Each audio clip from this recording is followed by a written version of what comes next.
rod. That's good.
All Mark II event here in Round Valley, New Jersey. The first 2 years, I think we probably did it again this time, around 100, 120 cars.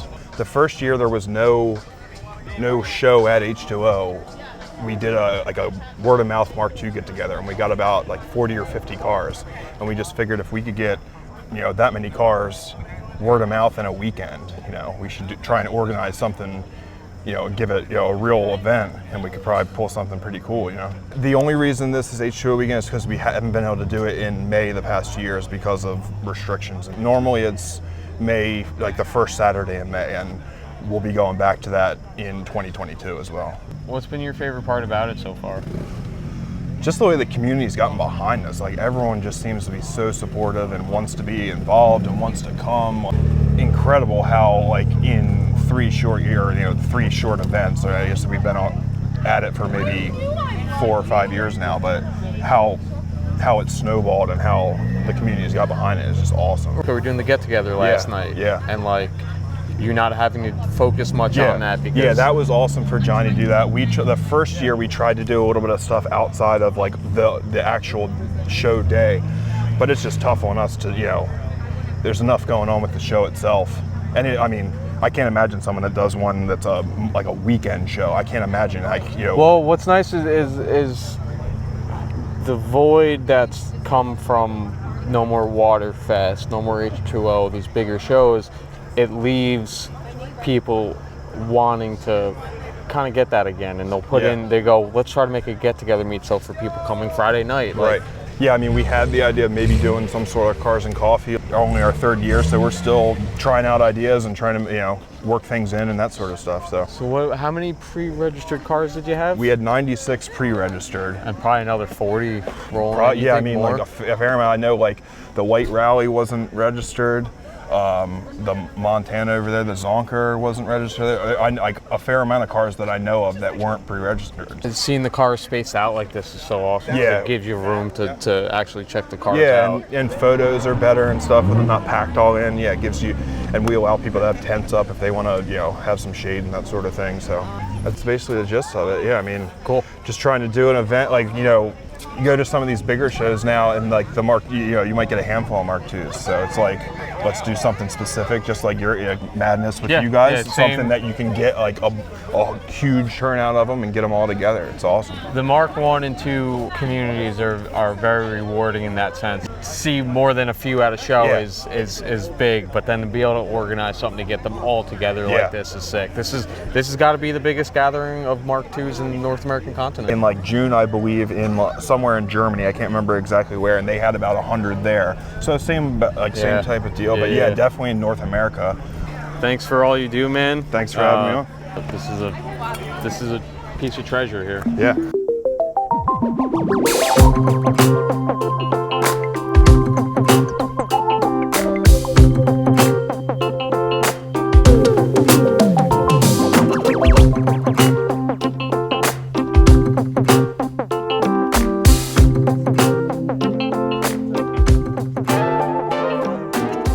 Can I stick a mic on you while you talk about the car a bit? This thing's cool, man. So you want to ask questions? No, if you just want to talk about it or any favorite, worst part about it, how long have you had it? 92 GTI, kind of modded after Bird Cup car, real common in Europe, hill climb cars. A lot of weird, odd stuff. You can't really come across too often anymore. There's a Bonnaroo front lip and struts and the Tresser grill. And then it's all custom fender flares wrapped in carbon fiber on the bottom to open up the splitter all the way across. The skirts are custom fiberglass. They pop on and off with Zeus clips. Yeah, I so see you that. can just take it right off and access underneath the side of the car. Yeah, or if you gotta anything, strap it down. Or... Yeah, it's actually not slammed. It's has a lot of movement in the suspension still. But it's a 1610s all the way around, 2-piece Tech 53 rotors with 4-piston wheelwood calipers up front, Mark IV calipers out rear, the larger disc. Actually, I just finished up the gauge cluster. Still has 0 miles on it because I just pulled it out of the trailer. I picked it up, was able to get a fresh dial, odometer and everything else and piece it together. That steering wheel was just refinished and stuff too. The seat's actually fixed to an electric Recaro, so you can adjust it somewhat. It's still a brutal ride if you're doing 3 hours in it. Yeah, no matter what, that's still a aluminum seat. full-blown freaking race seat. Yeah, with the harness and everything.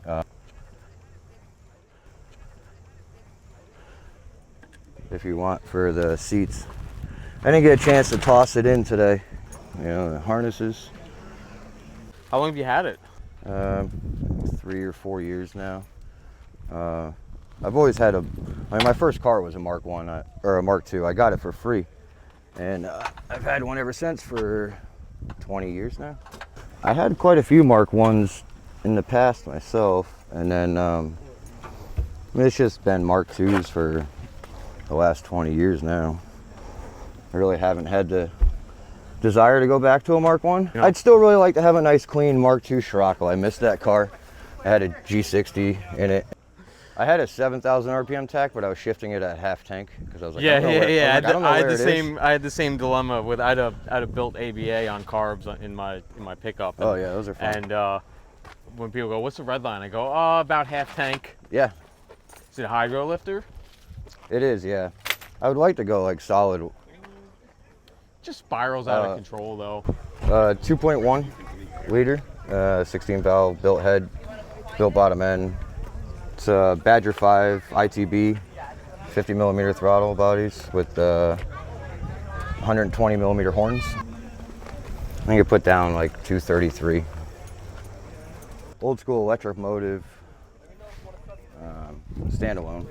So it's like try to keep it somewhat period correct to the era of what would be available. It's still tunable, but it's not, you know, it's not a new Haltech. Yeah. You know, you can't do all kinds of fancy shit to it. Don't really wash it much. I think we washed it at 3 in the morning this past morning. It was the first time it got a car wash in almost 2 years. Just abuse it. Yeah, they're meant to be driven, man. I mean, I trailered it down here, but You came out of Connecticut, right? yeah, Yeah, it is. Yeah, it's 3 hours and 15 minutes. You know. The jump through Westchester across the Tappan is a bit dicey. And we wanted to bring the dogs and you know, and the girlfriend. This is not the vehicle for that. No, You know, no. It's not the vehicle. No. I mean, even me, I drove to Waterfest 2 years ago, and it was the most brutal experience of my life, because it was beautiful on the way down. You know. Oh, and that's when it was down. That's it was down 110 degrees in Atco. Yeah, that's down Yeah. at Atco, so even further. I had the thing on my phone. It was saying that it was 118 inside of the car when me and my buddy were trying to drive home, and it took 8 hours for us to get home because we sat in traffic. One of my other friends, ECU or whatever, kept going out. Another car had a fuel pump issue, kept going out. Yeah, it's knife edge, JE pistons, Wiseco rods, Shrek intake and exhaust cam, fully built head.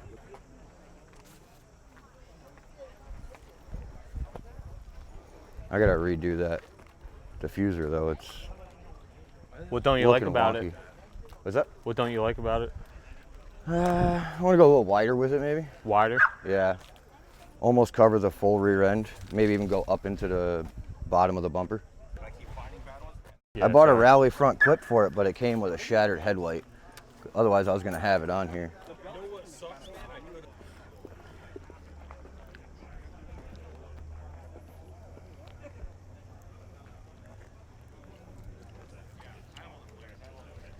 It's a badass car. Good luck with it.